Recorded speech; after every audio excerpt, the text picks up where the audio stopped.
김진의 돌직구 쇼에 오신 여러분 반갑습니다. 김진입니다. 전 오늘도 이곳 광화문 청계광장에 나와 있습니다. 윤석열 검찰총장이 검찰을 징계할 수 있다라는 법률을 내서 헌재에 위헌 소송과 가처분 신청을 했습니다. 헌재가 이를 받아들인다면 징계위 자체가 무산되는 셈입니다. 만약에 추 장관은 이에 대해서 지난번 법원이 내렸던 가처분 신청에 대해서 항고 신청을 했는데요. 만약에 그게 받아들여진다면 윤 총장은 다시 총장직에서 직무가 배제됩니다.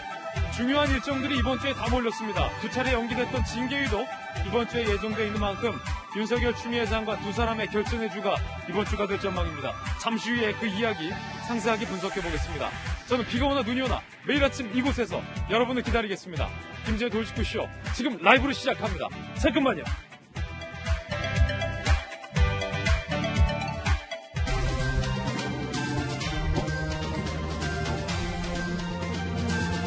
신문 읽어주는 남자입니다. 윤석열 총장이 직무에 복귀하자마자 승인했었던 것 산업부 공무원에 대한 구속영장 청구입니다. 그 결과 3명 중 2명에 대해서 구속영장이 발부됐습니다. 윤 총장이 지휘하는 이 수사, 그 칼끝이 어디로 향하고 있을까요? 잠시 후에 이야기 나눠보겠습니다. 먼저 오늘 조간신문 함께 하시죠. 먼저 동아일보입니다.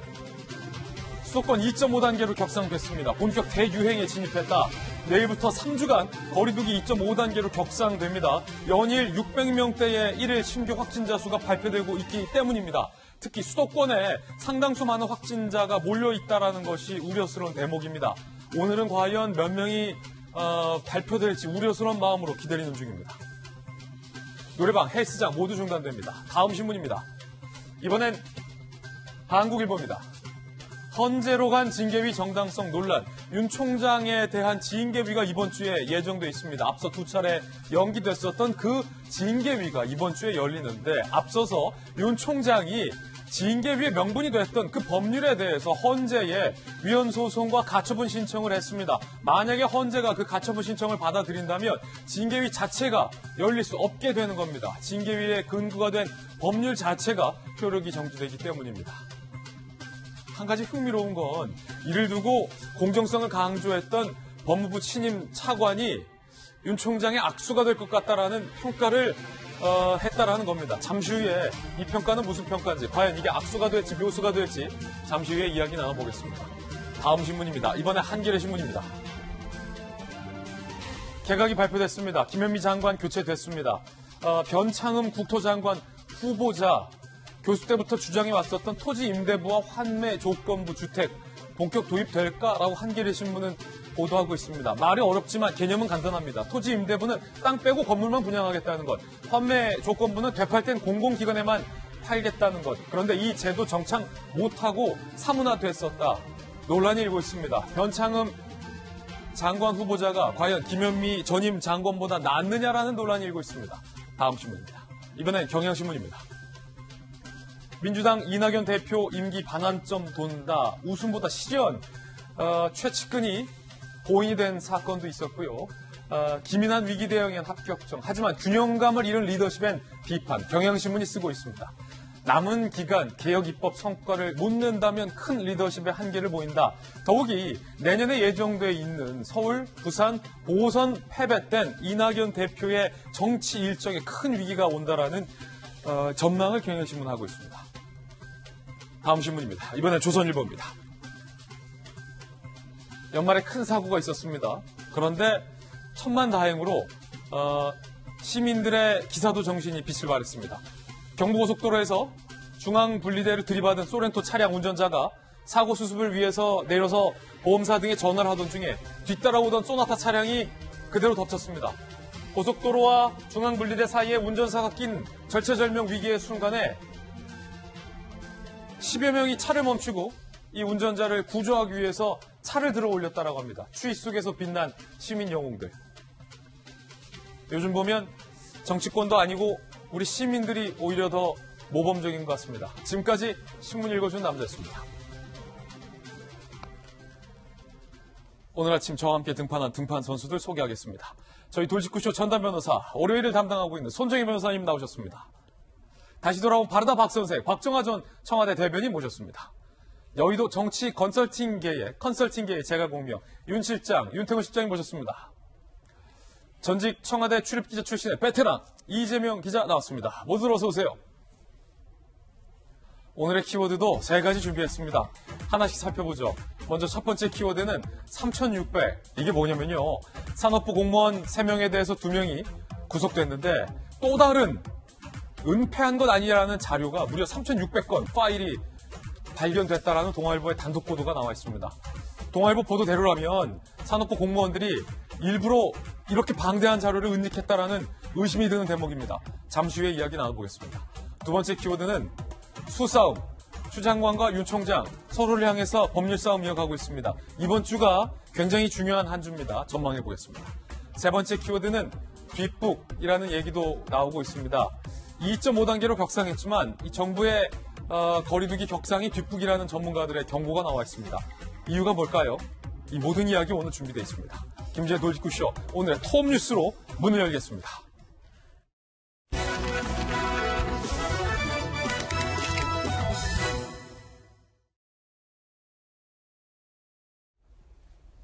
산업부 공무원 3명에 대해서 구속영장 이 중 2명에게 발부가 됐습니다.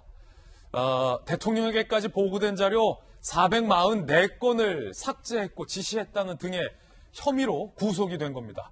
그런데 오늘 저희 동아일보가 보도하고 있는 단독 기사는 그것보다 더욱더 충격적입니다. 함께 보시죠. 삭제된 자료 3,600건을 검찰이 찾았다라는 단독 보도를 동아일보가 하고 있습니다. 잠시 후에 상세히 이야기 나눠볼 텐데 왜 산업부 공무원이 그 공휴일에 나와서 누구의 지시도 없이 산업부 표현대로라면 444건의 자료를 삭제했으며 오늘 동아일보의 단독 보도대로라면 왜 3,600건 삭제된 자료를 다른 공무원에게 이른바 은닉해 뒀다라는 혐의가 제기된 걸까요? 잠시 후에 상세히 이야기 나눠보겠고요. 지난 금요일에 저희가 보도해드렸던 3명에 대한 구속영장 청구 결과부터 보도해드립니다. 주말에 많은 분들 보셨겠지만 산업부 2명이 구속됐습니다. 가속 붙는 원전 수사. 원전 자료 삭제 산업부 공무원 3명 중 2명에 대해서 법원이 구속영장을 발부한 겁니다. 먼저 문 전 국장, 월성 1호기 경제성 평가 자료 삭제를 지시했던 인물입니다. 그리고 김모 서기관, 컴퓨터 파일 444건을 직접 삭제한 공무원입니다. 혐의를 인정한 정 전 과장은 혐의를 인정했기 때문에 구속영장이 기각됐다고 합니다.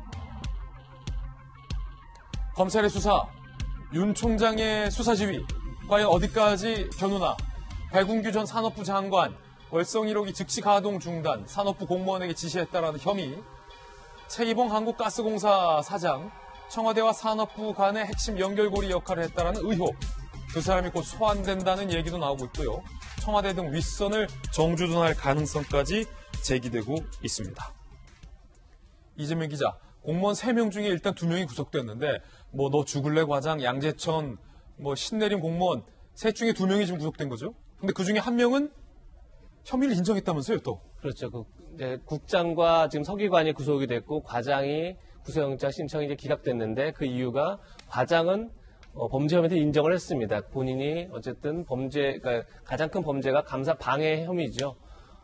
감사원 감사에 앞서서 원전 1호기 경제성 조작을 했다 이렇게 의혹을 받고 있는 문건들 444건이나 파기했다 이제 핵심 의혹이었는데 그 중에 본인도 어쨌든 회의도 같이 했고 관여도 했다 이렇게 이제 사실상 인정을 한 것 같습니다. 그러다 보니까 과장은 기각이 됐지만 국장과 그다음 서기관은 그 혐의 자체를 부인했죠. 그러다 보니까 법원 입장에서도 혐의를 부인하고 있기 때문에 사실 수사가 더 필요하다 이렇게 보고 구속을 인정했고 저 중에 한 분은 보도에 따르면 나한테 내가 신내림이 내린 것 같다라는 등의 발언을 했다라는 보도도 나온 인물이잖아요. 그렇죠. 서기관이 그렇죠. 서기관이 이제 검찰 조사를 받으면서 과연 누구의 지시를 받고 그 문건들 다 파기했느냐라고 이제 검찰에 물었을 때 자기도 알지 못했다. 그런데 자기가 파기하고 다음 날 감사원에서 감사가 나와서 자기도 신내를 받은 줄 알았다. 이렇게 이제 표현을 했다고 해서 사실 어떻게 보면 그것도 이제 어떻게 보면 구속이 중요한 사유가 될 수도 있었을 것 같습니다. 법원이 봤을 때도 뭔가 이렇게 은폐하고 있다 이런 느낌을 강하게 줄 수 있기 때문에 그러다 보니까 법원도 결국은 검찰이 신청한 구속영장을 청구한 구속영장을 이제 발부하면서 결국은 윗선에 대한 수사를 더 해봐라 이렇게 어느 정도 인정을 했다 이렇게 볼 수 있는 대목이 있을 것 같습니다. 그렇군요. 이번 구속영장 발부로 윤 총장이 승인했었던 원전 수사가 사실상 탄력을 붙게 될 전망입니다. 자, 그렇다면 청와대 반응은 어떨까요? 공식 반응 3간체 수사 촉각. 청와대 관계자, 결국 청와대를 겨냥한 것 아니냐. 공무원들을 그런 식으로 구속하면 아무도 적극적으로 일을 하지 않을 것이다. 오늘 동아일보에 청와대 관계자가 이렇게 인터뷰를 했다는데, 자, 지금 청와대의 시각과 검찰의 시각이 전혀 다릅니다. 검찰은 공무원들이 일하고 말고의 문제가 아니라 불법을 저질렀다라는 것에 주목을 하고 있고, 청와대에서는 일하는 공무원들을 그런 식으로 구속하느냐라고 반응을 보이고 있습니다. 청와대에 계셨던 박정하 전 대변인, 청와대의 오늘 이 반응이 상당히 흥미로운데, 자, 법원도 인정해서 구속영장을 발부했던 것이 왜 대통령에게까지 보고된 444건의 자료를 공무원이 삭제하고 난 뒤에 이른바 신내림 등의 발언을 했느냐라는 의혹이잖아요. 청와대가 보인 반응, 좀 불편함을 내비친 것 같아요. 왜 일하는 공무원들을 저렇게 잡아가두느냐. 저희가 지금 분명하게 정리하고 있는 건 뭐냐면은 탈원전 정책에 대한 옳고 그름을 얘기하는 게 아니잖아요. 지금 검찰이 수사하고 있는 거는 탈원전 정책을 집행을 하는 데 있어서 월성 1호기의 경제성에 대해서 조작된 흔적이 있다. 두 번째는 왜 그럼 이 감사를 받아야 될 440개의 파일, 그리고 지금 추가적으로 나왔다는 3,600개의 파일을 은폐 혹은 삭제했느냐, 이런 거를 보고 있는 거예요. 제가 지난주에 사실은 이 구속영장이 청구돼서 지금 결국은 두 사람이 구속이 됐습니다만, 이 공무원들을 너무 비난만 할 일은 아니다라고 말씀드린 적이 있는데, 그 이유는 뭐냐면 지금 청와대 반응이 있기 때문에. 청와대 반응 제가 한 2, 3년 전쯤에 굉장히 많이 들었던 얘기예요. 이 정권 적폐 수사가 한참 진행 중일 때 저는 주변에 알고 있는 공무원들, 그다음에 당시에 특정한 정책을 담당했던 공무원들이 수사받는다는 얘기 굉장히 많이 들었거든요. 그러면 그때는 되고 지금은 그런 공무원들이 있으면 안 된다고 하는 건지 청와대 상황에 대해서 제가 되묻지 않을 수 없고요. 두 번째는 뭐 좀 전에 저희가 장관 그다음에 그 최이봉 당시 비서관을 봤습니다마는 이 청와대에 있는 비서관은 담당 부서하고 굉장히 핵심적으로 밀접하게 연관돼서 일을 하고 있습니다. 과연 청와대 안에서 지금 산업부 안에서 있었던 경제성 조작에 대한 의혹에 대한 정황, 그리고 파일을 삭제한 것 등에 대해서 긴밀하게 협의를 하지 않았을까? 저는 제 경험상 보면 굉장히 긴밀하게 협의를 해올 수밖에 없는 그런 구조였다. 그리고 그 담당 공무원들이 본인이 물론 이 건은 안 됩니다, 이래선 안 됩니다 라고 얘기를 했어야 되는데, 그렇게 얘기 안 한 원죄는 있지만 과연 본인들이 혼자 단독으로 판단해서 저런 일이 있었을까라고 물어본다면 제 경험을 비춰보면 그렇지 않을 거라고 보여지거든요. 당연히 청와대가 왜 수사를 이렇게 청와대까지 그리고 담당 공무원까지 하려 하느냐라고 물어보는 거는 저는 그 뒤에 무언가가 있지 않고서는 저렇게 답변을 하지 않을 수 없을 거다. 그래서 저는 당연히 저 공무원들이 저렇게 할 수밖에 없었던 상황으로 몰아갔던 당시의 상황을 다시 한번 덧어서 재현해야 이 건에 대해서 과연 어디가 마지막이고 어디가 종점인지, 그리고 저 공무원들은 그 안에서 어떤 역할을 했는지 그 진실이 다 밝혀질 거라고 저는 생각이 듭니다. 예, 방금 보였던 이 청와대의 반응에 대해서 청와대의 저 반응은 윗선과 배우가 있다라는 반증이다라는 취지의 발언은 박정하 전 대변인의 개인적 견해라는 말씀 드리겠습니다. 그 부분을 검찰이 수사해 보겠다는 건데요. 여당은 과연 어떤 반응을 보였을까요? 검찰을 비판한 것뿐 아니라 구속영장을 발부한 법원에게까지 불편한 심경을 내비쳤습니다. 일단 이야기부터 들어보시죠. 윤석열 검찰총리는 에너지 정책의 결정권자도 책임자도 아닙니다. 이는 정책적 사안을 정치적 수단으로 삼아 검찰개혁 저지의 지렛대로 쓰고자 한 명백한 검찰권 남용입니다. 공수처 출범으로 반드시 바로 잡겠습니다. 공무원 2명이 구속된 것과 관련돼서 민주당은 이 정책적 사안이다. 검찰총장이 청와대의 정책까지 좌지우지하느냐라고 비판을 했습니다. 민주당의 우원식 의원은 이런 반응을 보였습니다. 자, 공무원 구속된 것과 관련해서 해도 너무한다. 아무리 생각해도 도를 훨씬 넘었다는 생각이다. 법원을 향해서까지 민주당의 한 의원, 우현식 의원은 도를 넘었다라고 반응을 보이고 있는 건데요.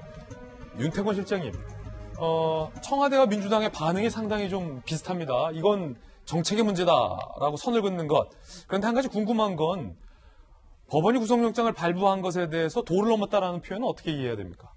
지금 우원식 의원은 지금 이낙연 대표 다음으로 당권에 도전할 거로 조금 알려져 있는 사람이에요. 그런 부분에서 볼 때 지금 뭐 어느 당이든지 당권을 좌지우지한 건 당원의 표심이니까 그쪽에 좀 어필하려고 하는 게 아닌가 그렇게 보이는 것 같기도 해요. 근데 이제 우원식 의원이 한 단계 기존에 이제 민주당의 많은 뭐 의원들이나 지지자들이 하는 것보다 한 단계 더 나간 점은 법원에 대해 가지고도 이제 좀 유감이라고 하는 게 맞는지 모르겠지만 이제 하여튼 불편한 심기를 이제 표출한 거. 저건 이제 두 가지 반응이 나오겠죠.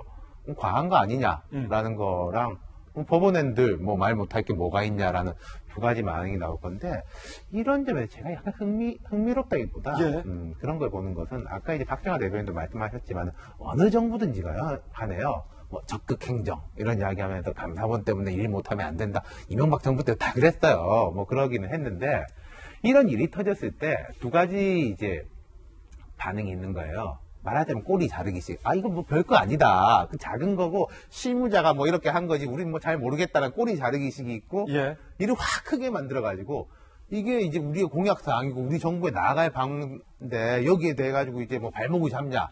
하고 이제 키우는 게 있고 이게 뭐 어느 게 더 적절하다고는 제가 말씀을 못 드리겠고 그건 각자 판단하실 반대 지금 현재 민주당과 정부의 대응 전략은 키워가지고 가는 것이다. 뭐 그렇게 정리는 드릴 수 있겠습니다. 네, 이에 대한 야권의 반응도 준비되어 있습니다. 이야기 들어보시죠. 공무원들의 구속은 엄연한 사필 규정입니다. 그런데 도를 넘었다며 이 상황에 인내의 한계를 느낀다고 말하는 것은 이 정권이 얼마나 오만한지를 극명하게 보여주는 대목입니다. 대통령의 공약 이행을 위해서라면 불법과 탈법을 저질러도 문제가 없다는 위험한 사고방식에 심각한 우려를 표하지 않을 수 없습니다. 진중권 전 교수도 한몫 거들었습니다. 함께 보시죠. 우원식 의원의 기사를 링크하면서 올리면서 참지 마세요. 전두환이 돌아왔네. 보세요. 다음은 사법부죠. 라고 비판을 했습니다. 손정희 변호사님, 법조인으로서 자 청와대와 여당이 보인 반응에 대해서 어떻게 보십니까? 굵직굵직한 영장 발부 결정이 나면 그걸 정치적으로 해석하는 것이 정치권이고요. 좀 객관적으로 볼 필요가 있다고 생각합니다.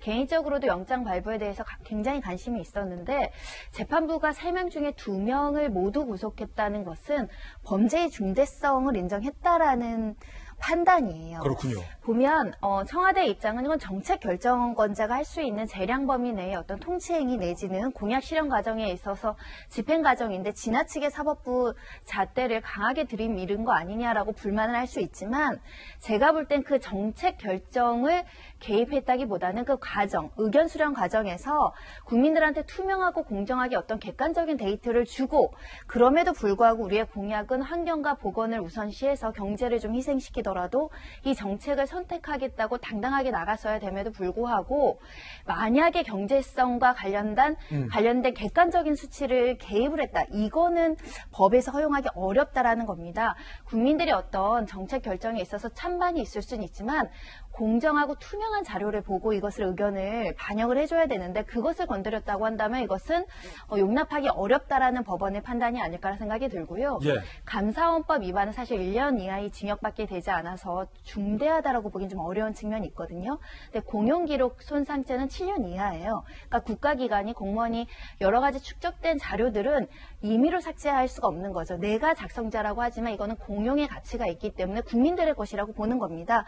그런데 이렇게 수백 건을 삭제한 것은 중대하다 이렇게 본 것이기 때문에 이 영장 발부 자체를 너무 정치적으로 해석해서 사법부가 도를 넘었다. 이거는 사법부를 존중하지 않는 태도로 익힐 수 있기 때문에 좀 신중할 필요가 있다고 생각합니다. 지금까지는 444건의 자료를 삭제했다라는 혐의와 관련해서 혐의 등과 관련한 구속 발부 소식을 전해드렸습니다. 그런데 오늘 저희 동아일보가 단독으로 취재해서 보도하고 있는 내용은 일단 단위가 다릅니다. 3,000건이 넘습니다. 함께 보시죠. 자, 예컨대 이 보도가 사실이라면, 그리고 앞서 444건을 삭제한 건 산업부가 사실로 인정하고 있기 때문에 한 가지 궁금한 건 국가의 공무원들이, 정부 소속 공무원들이 이런 범법 행위를 했는데 도대체 사과는 누가 하는 거죠, 국민들에게? 삭제된 청와대 보고 원전 자료, 검찰 3,600건을 확보했다. 동아일보 기사입니다. 지난달 5일 대전지검이 산업부 압수수색 당시 원전 폐쇄에 관여를 안 한 A 사무관의 컴퓨터 속에 조기 폐쇄 관련 문건 3,600여 건을 발견했다는 보도입니다. 그게 왜 거기서 나오죠? 김모 서기관이 삭제한 444개 청와대 보고 문건 중 복구하지 못한 120여 건도 포함이 돼 있다고 합니다. 이야, 이거 뭐 기술 좋아요. 검찰, 이건 자료를 삭제했던 것뿐만 아니라 관여를 안 했던 다른 공무원에게 컴퓨터에 저거를 은닉한 거 아니냐, 3,600여 건을 의심하고 있습니다. 물론 검찰의 현재로선 의심일 뿐입니다. 감사 대비해서 자료를 옮겼을 가능성이 제기되고 있고, 동아일보 보도에 따르면 은닉 경위에 대해서 검찰이 조사에 착수했다라는 겁니다. 청와대를 추가적으로 압수수색해야 한다는 의견도 검찰 내부에 나오고 있다라고 오늘 동아일보는 보도하고 있는데, 이재명 기자, 444건 때문에 깜짝 놀랐는데, 일단 1, 3,600건이면 그 단위가 다른 거고, 2, 원전 폐쇄 관여 안 한 산업부의 또 다른 공무원이 지금 등장하는데 그 공무원의 컴퓨터 속에 도대체 3,600건이 업무와도 관련이 있지 않은데 왜 거기에 그게 들어있는 겁니까? 그걸 바로 검찰이 이제 주목하고 있는 거죠. 그러니까 지금 3,600건을 찾아낸 공무원이라는 건 원전 산업 정책과에 같이 근무하고 있지만 사실 원전 폐기 이후에 전입됐기 때문에 사실은 이 검찰의 수사 대상이라든지 아니면 전에 감사원의 감사 대상이 아니었다는 거죠. 그런데 이번에 검찰이 지난달 5일날 압수수색 과정 속에서 그 서기관의 컴퓨터를 보니까 거기에 그러니까 월성 원전 1호기 조기 폐쇄 관련된 문건 3,600건이 거기서 무더기로 나왔다는 거죠. 거기에는 바로 이 지금 구속된 서기관이 폐기했다는 444건의 문건에서 또 그때 당시에 감사원이 444건을 확인하고 다 복구를 했는데 120건을 복구하지 못했습니다. 근데 그것까지가 다 그 원전 폐쇄에 관여하지 않은 서기관의 컴퓨터에 있었다는 겁니다. 그게 무슨 의미예요? 결국 검찰이 월성 원전 1호기 폐기 과정의 폐쇄 과정의 전체 내용을 지금 다 확보하고 있다 이렇게 볼 수 있는 거예요. 모든 자료들을. 그런 점에서 지금 아마 검찰은 자료 폐기뿐이 아니라 은닉까지를 보고 수사를 더 확대하고 있다 이렇게 볼 수 있을 것 같고, 그런 점에서 지금 청와대가 이런 식으로 공무원을 구속하면 과연 어떻게 적극적 행정을 가능하냐 이렇게 반문하고 있지만, 반대로 보면 공무원들이 이런 식으로 자료를 공용 문서를 은폐하고 은닉한다면 과연 정상적 행정이 가능하겠습니까? 그런 점에서 검찰이 아마 이제 지금 구속영장을 청구한데도 아마 그런 다른 서기관의 컴퓨터에서 이렇게 무더기로 자료가 나온 것도 굉장히 중요한 의미가 있지 않나 싶고, 하나 꼭 말씀드리고 싶은 건 대통령이 윤석열 총장 징계 과정에서 절차적 정당성과 공정성을 강조하지 않았습니까? 한 공무원을 징계하는 과정에서 절차 정당성이 중요한데, 이 탈원전이라는 건 어쨌든 간에 국가 에너지 대계의 굉장히 중요한 정책 아니겠습니까? 이 과정에서 어떻게 절차 정당성이 중요하지 않을 수 있겠습니까? 결국 그 문제를 계속 검찰은 얘기하는 거고 야당은 얘기하는 건데, 자꾸 여당이 그걸 과민 반응 보이면 보일수록 제가 볼 때는 오히려 원전 수사가 더 탄력을 받을 수밖에 없다. 왜냐하면 국민들이 볼 때는 자꾸 여권이라든지 청와대가 과민 반응을 보이면 뭔가 감추려고 하나 이렇게 느낌이 더 강해지는 거죠. 그런 점에서 검찰 수사를 좀 지켜볼 필요가 있다 이런 생각이 듭니다. 오늘 검찰이 수사하고 있다라는 저희 동아일보의 단독 보도 내용은 향후 원전을 수사하는 검찰 수사에 굉장히 중요한 변수가 될 것 같은데, 지금까지는 자료를 삭제했다. 그런데 손정희 변호사님, 이 보도가 만약에 사실이라면 3,600건을 다른 공무원의 PC에 숨겨둔 것, 이른바 은닉해놓은 것 아니냐라는 얘기가 된다라는 건데, 이재명 부장 말은. 자, 이 법적으로 어떻게 되는 겁니까, 그러면? 은닉 자체를 어떤 범죄 행위로 규율하기는 어려운 게, 이번에 문건을 삭제한 것이 통상의 어떤 구속영장 청구 과정에서 보면 증거인멸죄로 다스렸거든요. 예.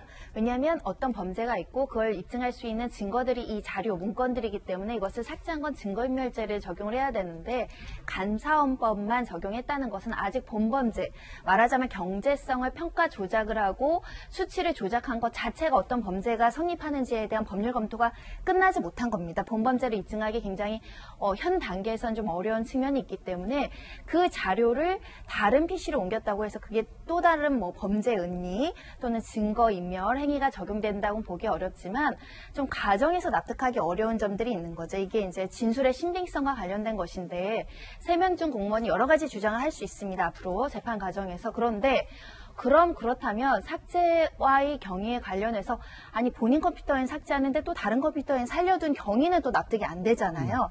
그런 측면에서 진술의 신빙성을 얻기가 좀 어려운 측면이 아닐까 생각이 들고요. 삭제에도 다른 PC에 있던 것을 이미 제출해서 수사기관이 받은 겁니다. 그럼 그 자료의 가치는 무엇이며 그 삭제나 옮기려고 하는 과정에서 누군가 개입했을 가능성, 지시했을 가능성이 굉장히 높은데 그 지시자가 드러나겠죠. 왜냐하면 문건을 보면 업무 메일이 있고요. 소통의 흔적이 있기 때문에 중간 어떤 의사소통체 그리고 최종적으로 지시자는 있게 마련이라서 조만간 실체가 밝혀지지 않을까 합니다. 윤태영 실장님, 이 굉장히 흥미로운 대목인데 동아일보 취재를 종합해보면 동아일보는 이렇게 의심하고 있는 거예요. 444건을 삭제했을 뿐만 아니라 3,600건에 상당하는 방대한 자료를 감사원이 감찰하려고 딱 들어가기 전에 누군가의 컴퓨터로 샥 옮겨놨다. 이거를 일개 공무원 혼자서 할 수 있을까요? 제가 다른 이야기를 하나 해드릴게요. 예. 대전지검에 지금 이제 이복현 부장검사라고 네네. 중앙지검에 있던 사람이 이제 갔죠. 삼성 관련해가지고 수사를 이제 적극적으로 했던 주인 검사였었죠. 그 이복현 부장검사하고 뭐 한동훈 검사장 이런 사람들이 이제 삼성 이제 승계 의혹하고 뭐 어떤 회계 조작 이런 거 조사 막 했지 않습니까? 하다가 이런 이름 말하면 좀 저기 한데 그 특정 회사에서 마룻바닥을 뜯어놓고 하드디스크를 숨겨놓은 거를 이제 발견했어요. 예. 제보가 있었는지 어떻게 되는지 모르겠습니다. 거기에 대해 가지고 이제 다 찾아냈잖아요. 네, 밖에서는 아니 그걸 삭제를 하려면 하지. 그 마룻바닥에다 그 숨겨놨다 또 걸리냐라고 했는데 제가 그 당시에 궁금해가지고 그쪽에 한번 물어봤어요. 예. 좀 두루두루 알아보니까 실무자 입장에서 지우는 것도 지우는 건데 나중에 또 일을 해야 되기 때문에 그걸 가지고 아하. 그걸 이렇게 딱 쪼개가지고 이건 버리고 뭐 이거 할 수 없으니까 일이 끝나면은 일하려고 해가지고 묻어놨다, 뒀던 바닥에. 것 같다라고 예. 해요. 저도 이것의 진실은 제가 잘 모르겠습니다만은 그럴 개연성이 있을 것 같아요. 저기 이제 일 없는 사무관은 이거 이제 맡겨놓을 수가 있는 거죠. 이거 좀 네가 보관을 해놔라. 나는 이쪽 관련되는 쪽이니까 뭐 압수수색 들어오면 우리 쪽에 이제 들어올 건 아는 거지 않습니까? 그럼 이제 그 받는 사람은 뭐 상식적으로 볼 때 그걸 이제 일일이 열어가지고 3,600개인지 아닌지 그걸 받겠어요. 그냥 뭐 받아가지고 이제 버스 이건 뭐 개연성입니다. 그래서 저는 개연성이 있다고 생각을 해요. 그렇군요. 이것은 되게 기시감이 되게 예. 있어요. 그러니까 특수부 검사들의 일하는 방식이 꼬리를 한번 잡으면은 물면은 쭉 따라가진다라고들 이야기를 하거든요. 지금 여기서도 이제 꼬리를 한번 잡으니까 물고 들어가는 형식이 된 것 같아요. 예. 윤태영 실장님 개인 견해인데 자 그렇다면 검찰이 의심하는 것 말고 박정화 대변인 그러니까 증거 은닉 혹은 증거 인멸의 차원에서 그 3,600개를 숨겨놨다라는 이유 말고 합리적이고 합법적인 다른 이유 혹시 뭐가 있을까요? 글쎄요, 이제 제 가정에 기초한 추론을 말씀드리기 전에 두 가지 단면을 우선 말씀드릴게요. 한 2, 3년 전인가요? 우리 그 기재부 신재민 전 사무관 관련해서 사건이 생기고 나라가 온통 시끄러웠을 때 담당 공무원들이 대부분 그 위에서 오는 지시들을 적어놓고 기록을 해놓았다는 이런 얘기들도 나왔었잖아요. 그러니까 공무원들은 언젠가의 상황을 대비해서 늘 기록이나 이런 자료 축적이 필요했을 거다라는 거 하나. 오늘 통상적 월요일이면 대통령 주재로 수석보좌관 회의가 있습니다. 제 경험상 보면은 이 수석보좌관 회의 앞에 대통령이 모두 말씀하시는 게 공개되지만 뒤에 거는 비공개 상황에 각 수석별로 굉장히 중요한 사항들을 자세히 보고를 해와요. 이건 물론 정권마다 다 다르겠습니다만 그럼 이때 원전 관련해서도 굉장히 많은 보고들이 중요한 보고로 이루어졌을 개연성이 있다라고 이제 제 가정을 해놓고 두 가지 단면을 놓습니다. 자, 저는 3,600개의 문서가 오히려 지금 삭제했다는 440개의 문서보다도 훨씬 더 노골적이고 중요하고 이 소위 가공되지 않은 것들이 굉장히 많이 있었을 개연성이 있다고 보여져요. 그러면 그 3,600개를 검찰이 확인하고 있다면 전체 그림을 이미 다 알고 있지 않을까라는 생각이 듭니다. 이 3,600개는 아까 우리 윤 실장님 말씀 주셨지만은 만일을 위해서 여기 보관을 해놨을 개연성도 있는 거고요. 그 다음에 후일에 우리한테 올 칼날 혹은 후일에 이를 복구하기 위한 칼날, 양면으로 쓰였겠지만 이렇게 숨겨놨을 개연성이 있어요. 그리고 이 내용을 보면 초기부터 청와대와 협의한 내용, 한수원과 협의한 내용, 그리고 한수원과 관련돼 있다는 무슨 회계 법인과의 내용, 이 모든 것들이 굉장히 많이 포함되어 있을 개연성이 있고 3,600개를 우선 다른 컴퓨터에 심어두고 미처 그거보다도 정도가 좀 약한 440개는 추후에 나중에 생각했다 그날 밤 갑자기 없앴을 개연성도 있다라고 저는 추측을 하거든요. 그렇기 때문에 3,600개의 내용이 상당히 중요하고 그 3,600개가 복구돼서 검찰이 그걸 보고 수사를 진행한다면 저는 이 문건 그리고 탈원전 정책에서 월선 1호기 경제성이 조작이 됐다거나 아니면 파일을 삭제할 수밖에 없었던 상황들은 이 3,600개에서 대부분 진실이 나올 수 있다라고 저는 생각을 합니다. 예. 자, 과연 이 공무원들은 왜 444개 이상의 파일을 삭제했을까요? 이 공무원들은 왜 업무 관련성이 없는 다른 공무원의 PC에 3,600개의 원전 조기 폐쇄 관련 파일을 옮겨놨던 걸까요? 그 뒤에 검찰이 의심하는 것처럼 누군가의 지시가 있었던 걸까요? 대통령의 정책과 공약은 매우 중요합니다. 하지만 그것은 합법적으로 진행이 돼야 합니다. 검찰의 수사 과정을 조금 더 지켜봐야 할 대목이 아닐까 싶습니다. 이번에 저희가 준비한 두 번째 이슈를 소개합니다. 헌재 카드 압수, 묘수, 추미애 장관과 윤석열 검찰총장의 대치, 아니 청와대와 윤석열 검찰총장의 대치 국면, 이번 주가 분수령이 될 전망입니다. 윤석열 총장이 또 하나의 카드를 꺼내들었습니다. 함께 보시죠.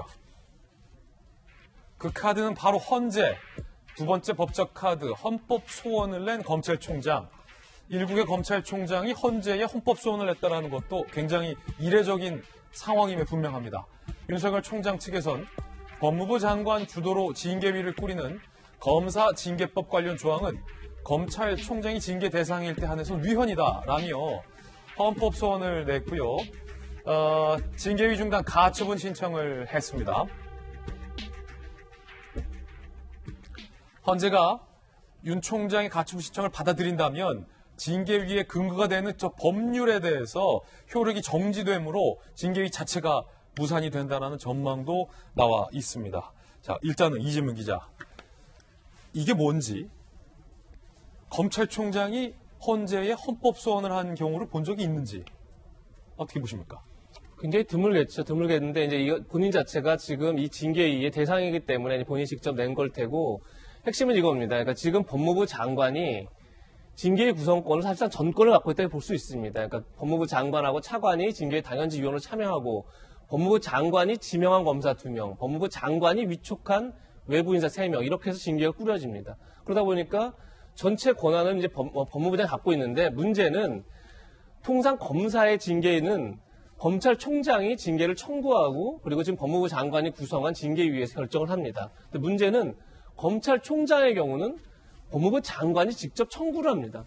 그러니까 결국은 징계를 청구한 사람과 또 검사 역할을 한 거죠. 기소를 한 사람과 또 판사 역할을 할 징계위원회가 같은 사람이 구성한다는 겁니다. 같은 사람이 징계를 올리고 그 사람이 중심으로 해서 꾸린 징계위원회가 판단을 하고 그러다 보니까 이제 이거는 문제가 있다. 이렇게 해서 지금 윤석열 총장이 징계위원회 구성을 법무부 장관이 일방적으로 하는 건 문제가 있다. 위헌이다. 이렇게 해서 지금 헌법재판소에 이제 위헌 신청을 한 건데 근데 문제는 이거겠죠. 10일 징계위가 지금 열리죠. 이번 주 목요일 날. 근데 과연 그 전에 헌법재판소에서 가처분 신청 결정을 내릴 것이냐.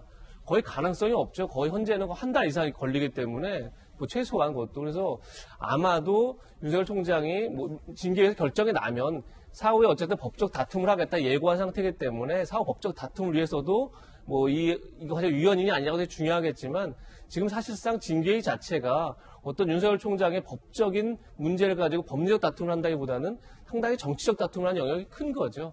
그런 점에서 윤석열 총장 측도 어쨌든 지금 대통령이 절차적 정당성과 공정성을 강조한 상황에서 과연 징계 청구권자가 추미애 장관이고 또 추미애 장관이 꾸린 일방적인 징계위에서의 징계 결과가 과연 합당하냐, 공정하냐 이 문제를 제기하기 위해서 아마 헌법재판소에 헌소를 건 게 아닌가 이런 생각이 듭니다. 예, 그런데 이 검사징계법 5조 2항 한 보도에 따르면 민주당 의원들이 이미 일찍이 이 법률에 문제가 있다라며 지적을 해놨다라는 보도가 나왔습니다.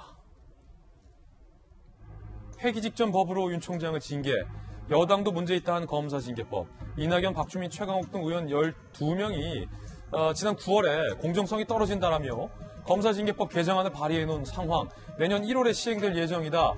조선일보 보도에 따르면 법조계에선 추 장관이 곧 사문화되는 조항을 갖고 징계를 밀어붙였다라고 이야기를 하고 있다라는데, 손정인 변호사님, 자, 여당 의원들이 윤 총장과 같은 법률에 대해서 문제가 있다라고 얘기했던 게 맞습니까? 문제는 있는데 지금 윤 총장이 지적하는 그 점하고는 또 결이 다르다 이렇게 말씀드릴 수 있는 게 그렇군요. 지금 검사징계법에 대한 개정안이 어떤 내용이냐면 인원을 좀 더 늘리고요. 위원을 늘리고 위원을 위촉하는데 뭐 대한변협회장이 위촉을 한다던가 이렇게 외부 위원들을 많이 참여시킨다라는 거예요. 근본적으로 뭐냐면 과거의 검사들이 어떤 비위를 저지르거나 직무상 어떤 의무 위반을 했다 하더라도 제대로 징계가 안 이루어진 것이 검사징계법상 그 위원들 구성이 어떻게 보면 과반수 이상이 검찰 조직 내부 사람들이거든요. 네. 법무부 장관, 차관, 검사 2명. 그럼 과반수가 이미 검찰 조직과 굉장히 우호적인 조직이라고 한다면 굉장히 엄격하게 검사들을 징계하기 어렵다라는 취지로 민주당에서 저렇게 개정안을 발의했다. 이렇게 해석할 여지가 있는 것이고, 윤 총장은 자금의 사태에서 총장과 지금 법무부 장관이 대립하고 있는 상황에서 장관이 청구하고 장관이 선정한 위원들이 객관적이지 않다라는 측면이라서 완전히 결을 달리한다라고 말씀드릴 수 있고요. 예. 다만 위헌적인 요소는 일부 있을 수 있다라고 생각하지만 명백하게 위헌이냐를 의견을 드리면 첫 번째는 다른 조직도 이런 조직들이 꽤 많거든요.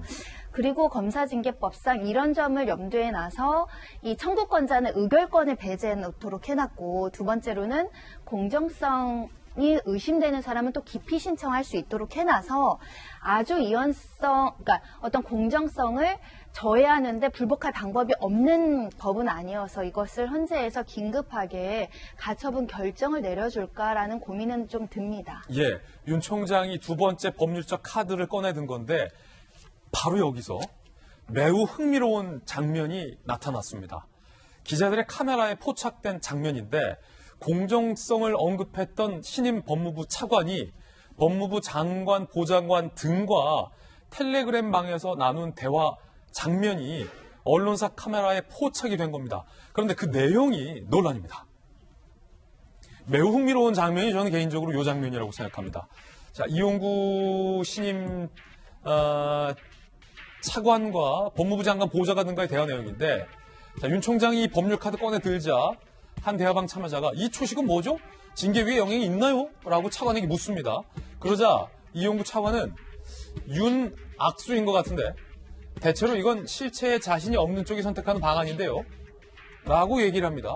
그러자 그 밑에 이종근 2라는 이름이 네, 웃음 차관님이라고 답변하는 장면이 나옵니다. 이종근 2의 답변은 잠시 후에 얘기해 보겠고, 윤 실장님. 이게 조금 전에 이제 이재명 기자하고 이제 손정희 변호사님 이제 법리적인 문제에 대해서 쭉 말씀해 주셨지만은 사실 저게 더 흥미로운 거예요. 그렇죠. 저걸 튀어나와가지고 저기 뭐 지금 블러 처리돼 있지만 이미 기사도 다 났고 공인들이니까 처음에 물어본 사람은 조두현 그 법무부 장관 정책보좌관 현직 검사죠.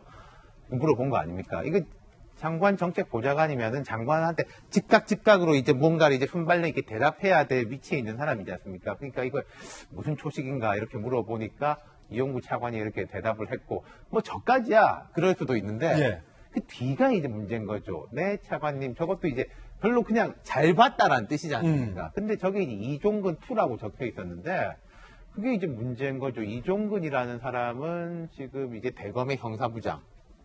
근데 이제 검찰총장의 참모인데 저희 법무부의 이제 그 간부들하고 같이 총장에 대해 가지고 뭐 징계 문제라 이런 거 논의하는데도 같이 논의 멤버이냐 이런 의혹이 나오니까 쪽에서는 그게 아니라 이제 박은정 감찰 담당관이다 부부예요. 박은정 감찰 담당관인데 이종근 2로 그냥 저장해 놓은 거다. 그 이후에는 뭐 텔레그램에 뭐 들어간 날짜가 뭐 같다는 둥 다르다는 둥, 그리고 이제 이종근 2라는 게 검찰에도 이제 그런 관행이 있다고, 공문서에도 그렇게 돼 있는데, 과거에 이제 김진태라는 검사가 4명이 있었다는 거예요. 국회의원 김진태 의원도 있고, 네. 검찰총장 지낸 분도 있고, 김진태 의원은 김진태 3.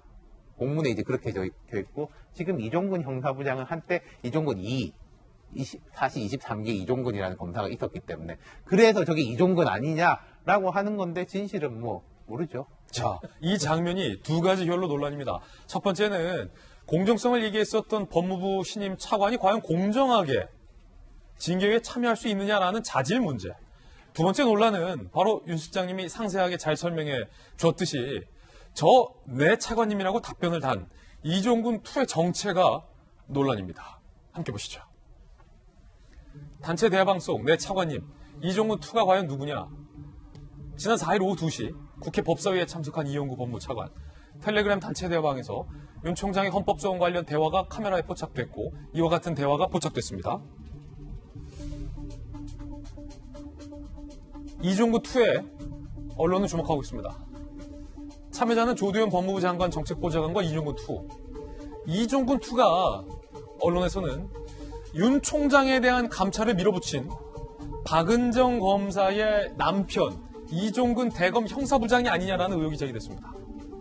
만약에 박은정 검사의 남편 이종근 대검 형사부장이 저 대화방에 참여했다면 왜 대검 형사부장이 저기서 윤 총장 징계와 관련돼서 논의를 하느냐? 윤 총장에 대한 징계를 이른바 끼리끼리 비선끼리 한 건 아니냐? 라는 의혹이 제기되고 있고요. 검찰 내부에서는 이 형사부장은 이종근 동명이인 때문에 전부터 대검 내에서, 검찰 내에서 이종근 2로 사용이 됐다라고 의혹을 제기하고 있습니다. 물론 이 차관의 해명도 있습니다. 이종근 2는 이종근 부장의 아내인 박은정 감찰 담당관이다. 예전에 이종근 부장이 이 번호로 전화해 전화기가 2대인가? 하고 그렇게 저장한 것이다. 라고 해명을 했습니다. 그러니까 이용구 차관의 해명은 아이디만 남편 이름이지 사실은 아내인 박은정 감찰 담당관이랑 법무부 식구들끼리 얘기한 거다. 라고 해명을 한 겁니다. 그런데 이 대화가 있은 지 1시간 뒤 오후 2시 57분 박은정 감찰 담당관이 새로 텔레그램에 가입했더라. 라고 마치 전설처럼 경향신문과 중앙일보에 보도를 하고 있는 그런 상황인데, 박정아 대변인. 네. 저 이용구 차관이 해명을 하고 있어요. 이종근 2는 박은정 감찰관이다. 근데 1.